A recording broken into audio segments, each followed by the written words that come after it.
Prihajam iz Makedonije in moje delo je priprava hrane. V povsem novem okolju, kjer nisem imel nikogar in nisem imel povsem izoblikovanih svojih življenjskih ciljev, sem po delu veliko razmišljal, kako naprej. Ob pomoči moje mentorice sem se odločil pridobiti novi znanja.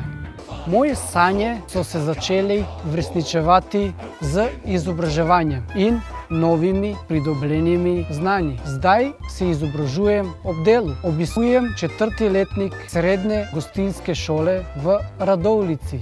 Veliko sem se naučil in vsakomur priporočam vseživljenjsko učenje. V današnjih časih nujno in nikoli ni prepozno. Za učenje nikogaš ne je kasno, učite se, izsakajte se.